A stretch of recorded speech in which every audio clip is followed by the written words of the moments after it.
Je vous salue tous.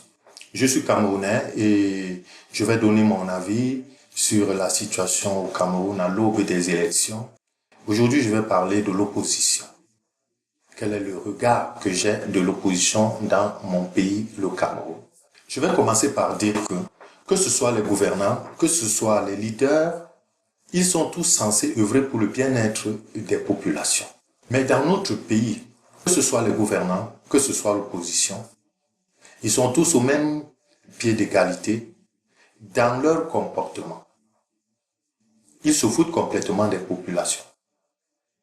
D'abord, je dois préciser que les opposants dans notre pays, qui sont considérés comme des poids lourds, ont toujours été des anciens membres du parti au pouvoir, avant de délaisser ce parti pour venir dans l'opposition. Je dois donc remarquer et préciser que l'ADN du parti au pouvoir ne les a pas quittés. Ils en sont toujours imprégnés.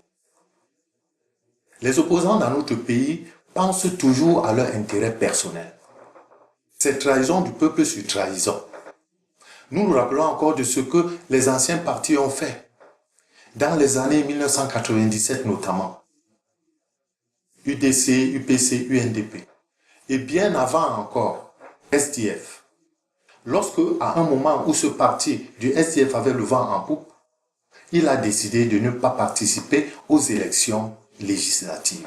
Ça résonne encore dans nos mémoires parce que tout dernièrement, nous avons encore eu affaire à ce type de situation. Moi, je considère cela comme des trahisons pour le peuple. Ce sont des agissements, des décisions qui n'ont pas de justification crédible. Mais aujourd'hui, nous avons une idée de ce qui s'est passé lorsque le SDF a décidé de se retirer des élections législatives à ce moment-là, aux grandes dames du peuple. Et c'est une situation qui a encore plongé le peuple dans des difficultés parce que ça a laissé le parti au pouvoir toute la latitude de faire ce qu'il voulait. Il n'y a pas besoin de rappeler que le leader de ce parti, à un moment, devait être chassé de son parti.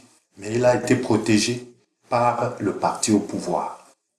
Comment expliquer cet état de fait? Je me rappelle encore, dans les années 92, j'ai un cousin qui m'attirait toujours dans la politique. Il me demandait de manifester avec l'UPC, etc., etc. J'avais un pressentiment et je lui avais dit que je ne sens pas cette histoire. Les élections présidentielles ont eu lieu. Le candidat de l'opposition a gagné. Et ce qui s'est passé, c'est passé. Tout dernièrement, il y a un monsieur qui est venu nous expliquer ce qui s'est passé, en riant. Ça coule sur la question. En 92, vous êtes au RDPC. Oui. Dites-nous la vérité aujourd'hui. Qui avait gagné l'élection de 92? Frundi. Et qui a triché, nous. Parmi lesquels vous? Oui. Vous-même? Moi, je crois que j'étais même l'instigateur. Vous savez la question qui s'est posée? Laquelle? On a constaté que Biya avait perdu. Et il s'est posé un véritable dilemme. Nous étions au centre, Fauchivé, à Kamifou, à Madouali, Zemeka, Papa Achou, Achidi Achou. Achidi Achou, oui. Achidi Achou. Et j'avais dans mon équipe Zéro Mort et Henri Bandelot pour la communication. On a constaté que Biya avait perdu. Et je vous assure... Dans tout le Cameroun ou seulement à l'ouest ou ailleurs? Au nord-ouest. Il avait perdu partout. Frundi avait gagné. Alors il s'est posé un véritable problème. Et c'était là où la conscience de chacun était appelée. Est-ce qu'on va laisser Frundi gouverner ce pays? Première question à tout le monde. Non. On ne peut pas laisser Frundi. Qu'est-ce qu'on fait? On change au profit de Bouba Bello, d'Adamou Damjoya ou de Kindi. Parce que les trois sont potables. On accepte. Mais lui, non. Donc, il était question de faire que ce soit quelqu'un d'autre qui gagne. Ce que vous avez découvert au soir de sa vie a commencé dès ce moment-là. La charge de conscience. Donc, les autres Les autres, tous, ils sont vivants. Non, il y a Adamou qui est mort. On dit que non. Vraiment, donné à bien.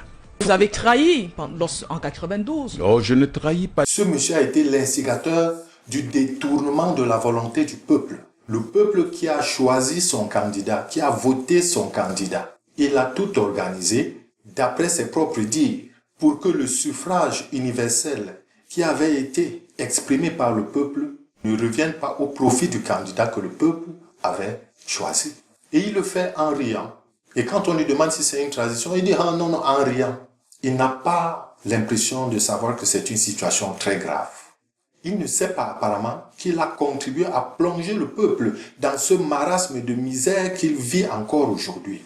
Et en 1997, je me rappelle encore, c'était l'hécatombe, lorsqu'il y a eu ce qu'ils ont appelé la tripartite. C'était une très grande trahison de l'opposition. Cette opposition qui est partie négocier des accords pour leurs intérêts, pour les intérêts de leur parti et de leurs membres, pas pour les intérêts du peuple camerounais. Voilà ce que l'opposition sert à notre peuple. Des trahisons. Et comme je le disais, ce qui s'est passé avec ce parti SDF s'est encore reproduit tout récemment par le candidat du parti leader, entre guillemets. Le MRC a décidé de ne pas prendre part aux élections législatives et municipales du 9 février. Bien que le contexte électoral actuel soit favorable à notre parti, nous sommes disposés à soutenir le report de la date des élections pour résoudre la crise du nord-ouest et du sud-ouest et réformer le système électoral. Ce leader est venu expliquer que son parti n'ira pas aux élections à cause de deux choses principales, celles que j'ai notées de toutes les façons. Première chose, il y a la guerre au Nozo. Deuxième chose, le code électoral en l'état n'est pas de nature à garantir la transparence des élections. Pourtant, ce parti avait le vent en poupe et devait recevoir une bonne quantité ou un bon nombre d'élus, députés comme maires. Comment est-ce qu'on peut expliquer ça? Pour moi, il n'y a pas une justification crédible à cela. Ça suggère plutôt qu'il y a eu des accords souterrains au détriment du peuple et pour l'intérêt de ce parti et de ses membres. Il faut encore préciser que ce leader, qui est un avocat chevronné, dans un discours a lui-même dit qu'il est conscient qu'en refusant d'aller aux élections législatives et municipales, il risque d'avoir des difficultés pour présenter sa candidature à l'élection présidentielle prochaine. Il l'a dit lui-même. Deuxièmement, le MRC est pleinement conscient que faute pour lui de prendre part au scrutin à venir, il ne pourra pas, dans les conditions du code électoral en vigueur, présenter un candidat à un prochain scrutin présidentiel, la loi électorale exigeant que tout candidat à une telle élection soit présenté par une formation politique ayant au moins un élu ou, à défaut, qu'il rassemble au moins 300 signatures de personnalités dont on sait qu'elles sont, pour l'essentiel, inféodées au régime. Alors, comment pouvez-vous m'expliquer que quelqu'un qui est conscient de ce qui peut arriver puisse dire des choses pareilles? Nous avons été polis, nous avons été courtois, nous avons supplié, et supplié chaque fois qu'on applique les lois. Nous sommes ceux qui demandent qu'on applique les lois, rien que les lois, depuis 10 ans. Ce leader dit que il faut suivre la loi, il faut appliquer les lois, il faut faire référence aux lois. Mais c'est ces lois donc qui peuvent l'empêcher d'être candidat à la présidentielle. Chose que lui-même a relevée auparavant. Expliquez-moi ça, moi je ne comprends pas. Comment est-ce qu'on peut faire confiance à un tel leader, bien que charismatique? De nombreuses personnes dans son entourage viennent nous expliquer que c'est un ce sont des décisions stratégiques. C'est un stratège. Mais en quoi consiste la stratégie là? L'idéal aurait été que ce leader vienne demander des excuses, vienne demander pardon et de dire qu'il avait pris une mauvaise décision. Mais pas de vouloir nous dire, nous imposer que c'était une bonne décision parce qu'elle était mauvaise. Il doit faire preuve d'humilité devant le peuple. Pourquoi est-ce que je n'ai pas confiance à l'opposition? Parce que l'opposition fricote avec le gouvernement. Je n'ai pas dit qu'une opposition ne doit pas collaborer avec le gouvernement. Non, je parle de fricoter, c'est différent. En 1997 ou 98, je me retrouve à Paris en formation avec un membre du parti SDF. Lui venait faire une formation de parlementaire. Parti d'opposition SDF qui tirait sur la France dans leurs paroles, dans leurs discours, un peu partout. Mais c'est eux qui vont faire une formation en France. Et ils ont reçu des bourses françaises, l'opposition, pour faire des formations de parlementaires. Il ne va pas en Grande-Bretagne ou au USA, mais en France. Qu'est-ce qu'il faut comprendre par là, me demanderez-vous? Ça veut dire que la France entretient et les gouvernants, le parti au pouvoir et l'opposition. Et qu'est-ce que nous voulons? C'est sortir de la gibecière de la France.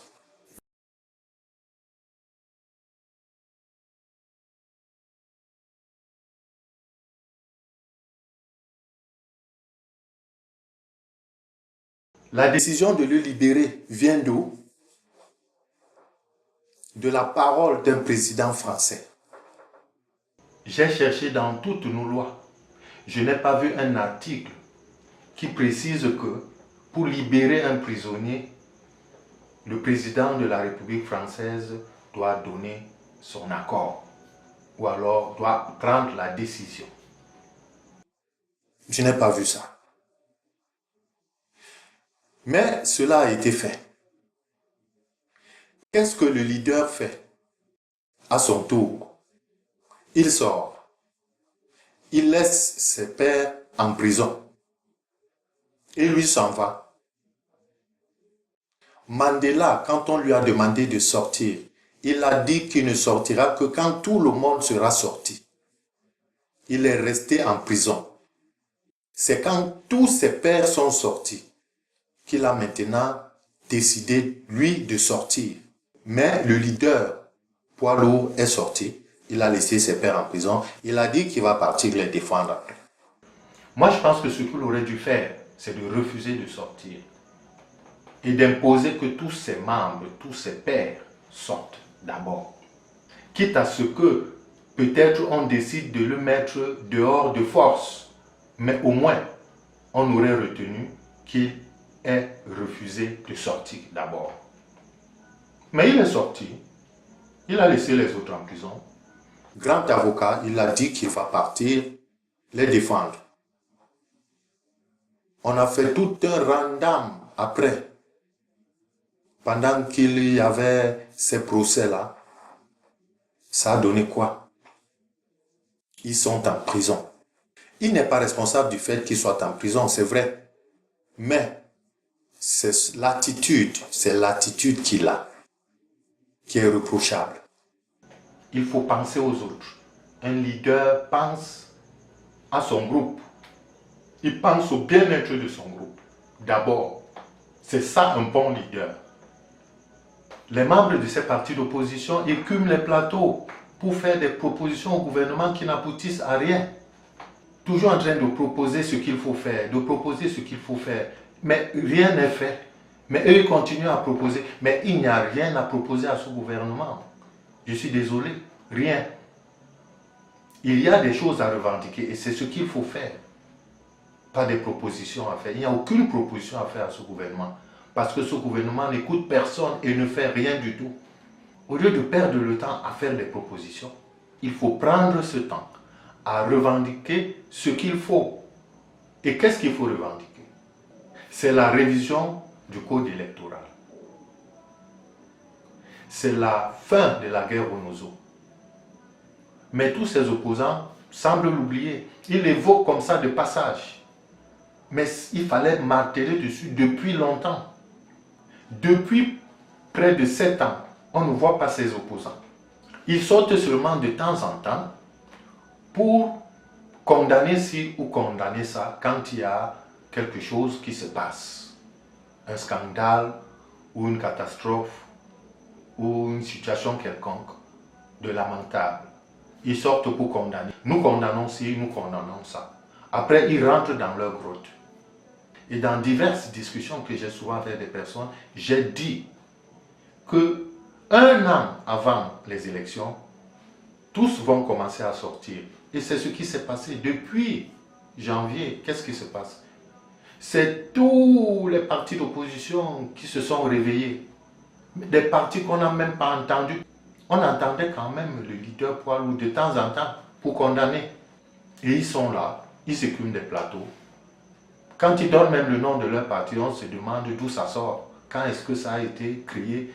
Et il y en a qui vous donnent des années de création qui vous laissent pantois. Vous vous rendez compte que c'est un parti qui a été créé il y a 25 ans, il y a 20 ans, il y a 15 ans. Le nom est inconnu. Le leader lui-même, il vient, il a souvent même des difficultés à s'exprimer. Voilà l'opposition que nous avons dans notre pays, le Cameroun. Manque de crédibilité. Le rôle de l'opposition n'est pas de venir condamner les choses que tout le monde peut condamner. C'est de revendiquer des choses et de se bagarrer pour ça. Cette question du code électoral devait être martelée pendant longtemps et longtemps, depuis 7 ans.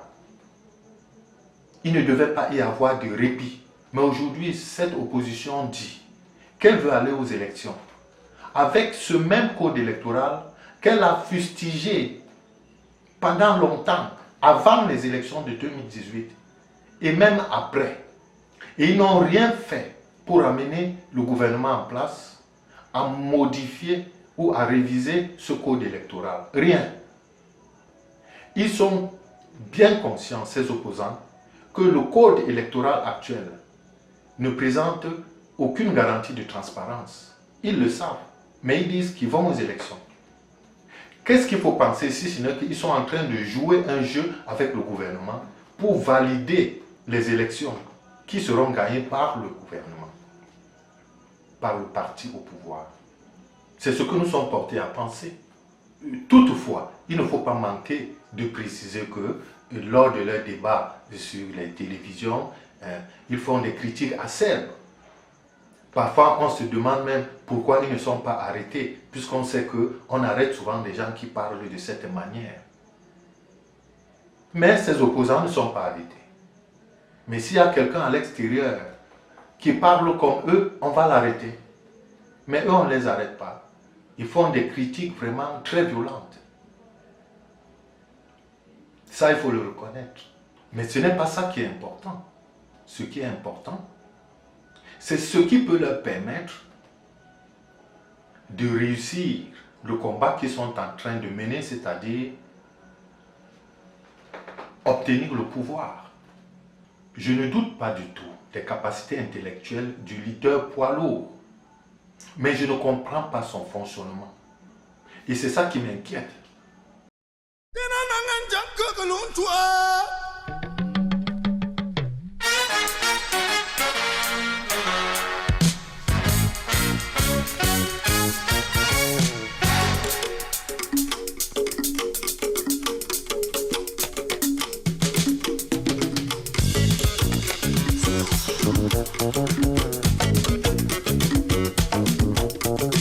Allons danser le mambo. Dansons, dansons le rythme de chez nous. Dansons, dansons le rythme de chez nous.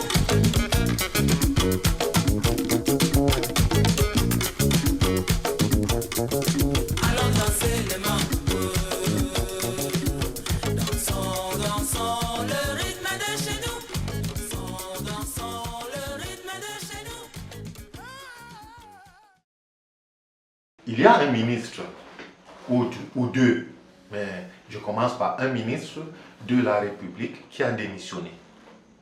Il était ministre de l'Emploi. En principe, c'est un traître. En principe. Bon, mais il est là. Il a démissionné. Aujourd'hui, il parle comme nous. Lui qui a fait près de 20 ans en collaboration et en fricotement avec ce gouvernement. Il parle aujourd'hui comme nous. Comme s'il n'avait jamais participé à cette gouvernance. Le parti au pouvoir ne dit rien concernant cette traîtrise. Voici ce que moi je pense. Si ce monsieur n'est pas arrêté, parce que ce sont des personnes qui ont des dossiers, et c'est ce que le parti au pouvoir fait à tous les traîtres de son parti, parce qu'il y en a qui sont en prison parce qu'ils sont considérés comme des traîtres. Même si on ne le dit pas officiellement, nous savons officieusement que ce sont des traîtres. Ils sont là-bas en prison pour leur traîtrise. Si le gouvernement ne fait rien contre ce traître-là, ancien ministre de l'Emploi, je vous dis qu'il faut comprendre que tout ce qu'il est en train de faire, c'est une machination qui a été organisée en collaboration avec le gouvernement pour fragiliser l'opposition. Quand ce ministre démissionne, qu'est-ce qu'il fait? Il vient dans l'opposition. Et qu'est-ce qu'il va faire? Il va s'allier à un parti d'opposition. Pourquoi faire? Il manque des leaders dans cette région du Nord. C'est ça qu'on veut nous faire comprendre. Pour moi, c'est difficile à comprendre. C'est très difficile pour moi à comprendre. Je vais préciser que même dans les pays occidentaux, où il y a quand même une liberté d'expression et certaines pratiques démocratiques de façade qui démontrent quand même qu'il y a des actions et des agissements et des comportements démocratiques, on ne salue pas n'importe qui, on ne mange pas avec n'importe qui, parfois ça peut créer un scandale. Il y a un autre ministre, qui est un ministre du tourisme, qui se désolidarise du gouvernement en place et du parti au pouvoir et qui décide lui aussi de porter sa candidature à la présidentielle, qui va certainement démissionner aussi. Même situation, c'est de la traîtrise. Mais là où le bas blesse, c'est que ce ministre organise un congrès de son parti, qui est l'UNDP. Le leader poids lourd va là-bas. Mais qu'est-ce qu'il va chercher là-bas? Qu'est-ce qu'il va chercher là-bas? À défaut de comprendre qu'il se retrouve entre eux des personnes qui sont en train de jouer le jeu du parti au pouvoir. Ces partis-là n'ont-ils pas des leaders au nord? En dehors de ces deux-là, s'ils ne sont plus là, que va-t-il se passer? Ces deux ministres qui ont démissionné viennent dans l'opposition pour fragiliser l'opposition de un et pour faire du chantage au parti au pouvoir. Personne ne serait surpris que pendant les élections, ils décident de porter de nouveau leur suffrage au parti au pouvoir. Ils sont en train de faire du chantage. Qui sait s'ils auront des accords entre-temps, d'ici le moment des élections? Un pays a besoin de leaders crédibles et patriotes. Des leaders qui sont constants dans leur combat. Des leaders qui sont fidèles dans leur combat. Des leaders qui sont fermes dans leurs opinions. Pas des leaders qui chancellent, qui ne savent pas ce qu'ils font. Moi, personnellement, je ne pense pas que ces deux leaders qui sortent du Nord soient une nécessité pour l'opposition. Non, moi je ne le pense pas. Je dois aussi préciser que le leader poids lourd est capable de gagner une élection dans notre pays. Mais malheureusement, ses agissements le compromettent lui-même. Il faut faire attention avec les mouvements de foule. Ce n'est pas parce qu'on fait des meetings. La capacité d'un parti ne s'évalue pas par rapport aux meetings, à l'affluence dans les meetings. Non. Supposons même que ce parti organise un meeting au stade Olembe, qui prend des dizaines de milliers de places. Est-ce que c'est cela qui justifie qu'il est capable de gagner des élections? Non. Combien d'électeurs y a-t-il? Combien? Des millions. Donc ce n'est pas parce qu'on a eu 40 000 personnes dans un meeting qu'on pense qu'on peut gagner une élection. Essayons de faire une équation simple. Il y a les élections et il y a environ 8 candidats. Il y a 8 candidats qui tiennent quand même la route. C'est-à-dire quoi?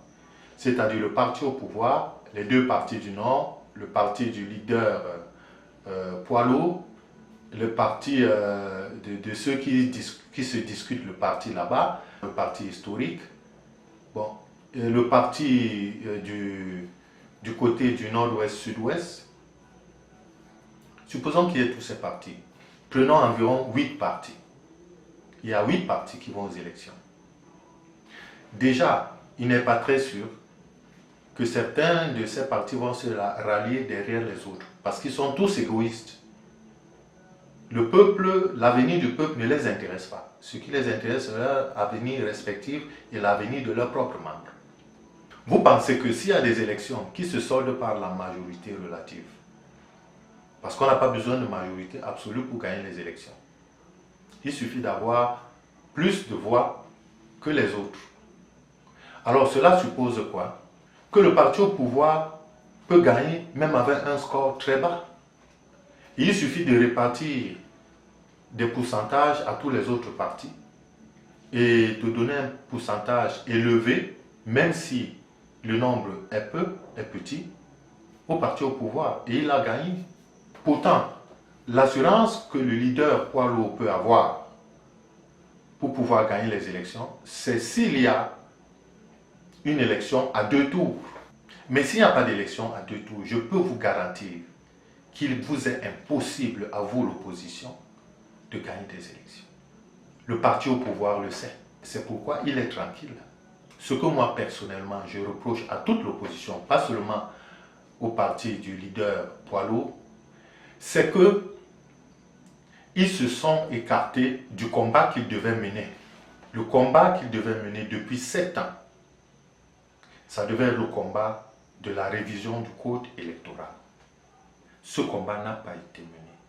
Maintenant, qu'est-ce que vous voulez? Vous êtes dans des sales draps. Seul le peuple peut décider de ce qui doit se faire. Seul le peuple peut décider de son avenir maintenant. L'opposition ne peut rien. Parce que l'opposition est en accointance avec le parti au pouvoir. C'est ma conclusion sur cette affaire. Pour évoluer, un pays a besoin de leaders crédibles et patriotes. Pour moi, tous ces partis sont des partis égoïstes qui s'intéressent à leurs intérêts et aux intérêts de leurs propres membres. Et s'ils prennent le pouvoir, ils vont faire exactement la même chose que le parti au pouvoir. Pour avoir du travail, il faudra être membre du parti. Pour être nommé, il faudra être membre du parti ou collabo du parti. Ainsi de suite, ainsi de suite. La même chose. Qu'est-ce qui va changer? Qu'est-ce qu'il faut donc faire, me demanderez-vous? Moi, je pense que le peuple doit demander qu'il y ait une transition. Les opposants entre eux ne s'entendent pas. Pourquoi vous désolidarisez de l'ATP alors que vous tenez pratiquement le même discours que Olivier Billet? Je vais être clair. Oui. C'est parce que nous avons compris que à l'ATP, c'est une affaire de duperie. Pourtant, le discours est le même. Oui, non, oui, le discours est le même au fond. Oui. Le discours est le même. Encore qu'il faut que je vous le dise, je suis l'un des concepteurs du projet de l'ATP, avec des acteurs. Nous sommes assis et on a pensé ce projet. Mais le premier projet, vous voulez que je le cite? Allons-y. Olivier Billet. Oui. Quand Olivier Billet vient me voir pour la première fois, vous savez le langage qui me tient? Il me dit, prof, on a trop souffert comme ça. L'opposition là ne paye pas. Appelons Paul Biya. Je ne dévoile pas un secret, il a dit partout, appelons Paul Biya, qui vient nous sauver. Mettons en place une tradition, allons lui proposer le projet. Et nous allons nous battre pour qu'il soit élu, en nous intégrant Je lui dis, mais mon Dieu. Mais au moins, logiquement, alors, si le projet est accepté par Paul Biya, c'est le même résultat à la fin. S'il vous plaît. Si vous cherchez le résultat, alors, il peut être quand je porté vais voir par Paul Biya. Olivier Billet est conduit. Il rencontre deux acteurs avec le même discours. Il se rend compte que la pilule ne passe véritablement pas. Ça, je vous apprends, vous le savez très bien. Il revient donc avec le plan B, qui est celui de la transition, sans Paul Biya. Je dis, dans ce cas, nous pouvons y aller. Mais il se passe que, je découvre que Olivier Billet, Célestin Djamène, ils ont des accords avec le ministre Momo, qui les attire en leur disant, vous savez bien l'histoire de ministre Momo, l'opposition ne paye pas, il faut aller à la mangeoire. On n'engueule pas celui qui partage la viande à la réunion. Et vous voulez que je marche avec des gens comme ça, d'où la rupture. Ce que cet opposant fait, tous le font. C'est juste que c'est la vidéo que moi j'ai eu à présenter. Mais tous le font. Ils tirent sur les autres, les uns sur les autres, les uns sur les autres. Ils se désolidarisent. Mais la seule façon de pouvoir gagner une élection au Cameroun contre le parti au pouvoir, c'est que l'opposition se mette ensemble. Si l'opposition ne peut pas se mettre ensemble, c'est impossible. Nous ne disons pas ça parce que nous supportons le parti au pouvoir. La première chose que moi je veux, même si ma volonté compte d'abord pour moi seul et n'influe pas sur les autres, la seule chose que moi je veux, c'est que ce gouvernement actuel, ce parti au pouvoir, décampe avec le président et tous ses membres. C'est ce que moi je veux et c'est ce que je souhaite. Il est impossible d'avoir dans mon cœur, dans mon cerveau, une pensée que ce parti au pouvoir demeure encore là. Ça ne peut pas exister à l'intérieur de moi, ce type de pensée. Le parti au pouvoir, c'est-à-dire son président et toute sa clique, doivent dégager. Ils n'ont plus la capacité de faire quoi que ce soit. Parce qu'ils sont d'abord incompétents et ils sont fatigués. Ils ont même des difficultés à réfléchir. Parce qu'avec tout ce qui se voit dans notre pays et tout ce qui se fait dans notre pays, sans intervention des gouvernants, nous pensons qu'ils sont incapables d'action.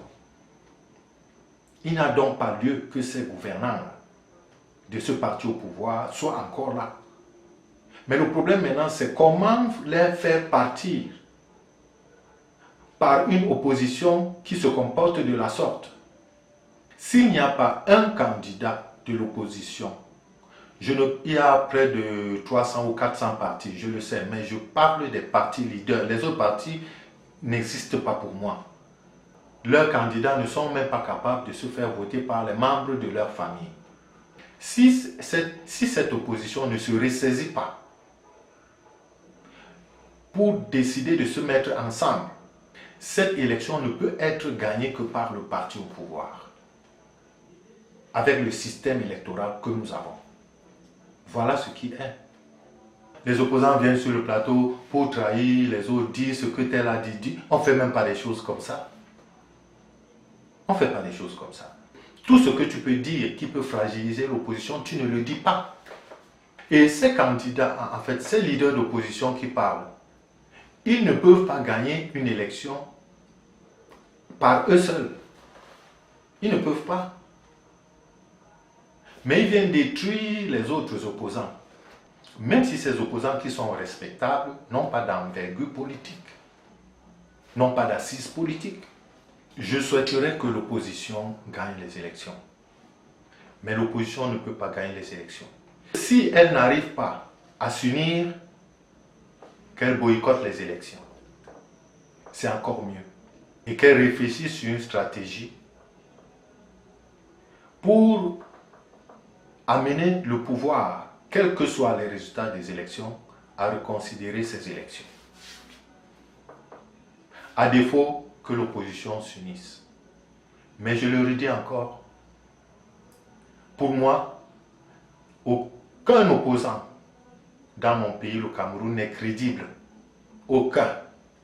Moi, ce que je demande au président de la République, et que je vais continuer à demander, c'est que le président de la République, si lui, qui a fait plus de 40 ans au pouvoir, et que pendant son magistère, le peuple n'a fait que traverser des moments de souffrance et de souffrance, souffrance sur souffrance, misère sur misère, que ce président ait un sursaut de dernière minute et prenne la décision d'organiser une transition. Lorsqu'il a décidé qu'il y ait le multipartisme, les membres de son parti proposaient autre chose. Et lui, il est venu dire qu'il va ouvrir le paysage politique du Cameroun au multipartisme, contre l'avis de tous ses pairs. De même, aujourd'hui, les membres de son parti lui demandent de se présenter. Il peut encore venir aujourd'hui et faire comme la dernière fois, mais pas pour le multipartisme qui existe déjà, mais au lieu de poser sa candidature, qui décide d'organiser une transition. Une transition où on regroupe et on met ensemble les forces vives de la nation qui décident de refonder ce qu'il faut refonder avant d'aller aux élections et en premier le code électoral. Ça, c'est ce que moi je demande et c'est ce que je demande au peuple de demander au président de la République qu'il organise une transition, pas des élections. Le parti au pouvoir, nous ne le voulons plus. Il a montré son incompétence, son incapacité à gouverner, son égoïsme et tout ce qui va avec. Le parti au pouvoir n'a plus sa place là où il est aujourd'hui. Ils peuvent même dissoudre ce parti. Nous n'en avons rien à cirer. Mais nous ne voulons plus que ce parti soit là. Le peuple ne veut plus de ce parti.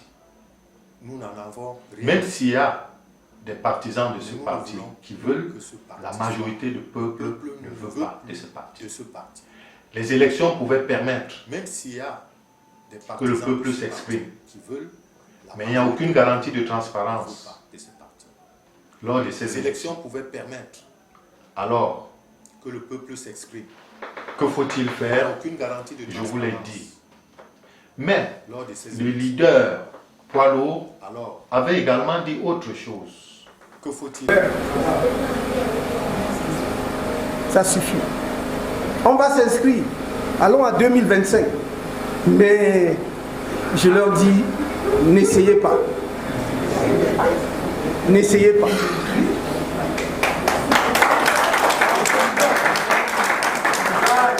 Je vous le dis, la police, tout ça l'a répercuté. Ouvrez les téléphones qui suivent en direct. Qui n'essayent pas 2025.